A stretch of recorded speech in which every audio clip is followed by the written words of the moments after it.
It's just sand, as you can see, no rocks.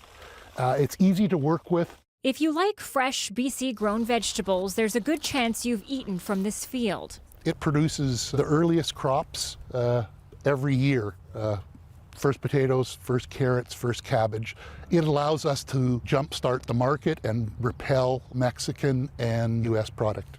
Wes Heppel and his family have been leasing the land from the federal government since the 1970s.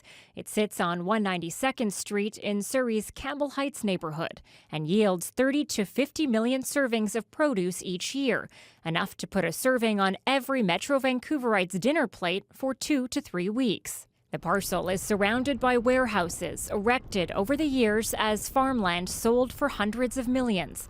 The feds say they too are in the process of divesting this property, all designated industrial as part of Surrey's larger community plan.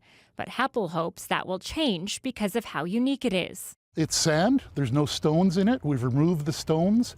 There's good water here, great drainage. It's elevated, and so it has a microclimate.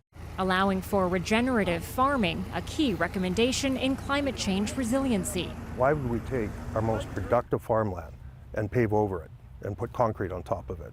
Murray Driediger with BC Fresh knows the pressure for industrial land, but says losing this amount of crop production would be detrimental to the province's food security. When the supply chain gets broken, countries tend to pull their exports in.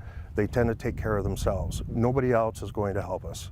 Experts say conflicts between agriculture, residential, roadways, and industrial are nothing new to the area because there's no space left. I'm very sensitive to the idea of preserving farmland, particularly fertile farmland.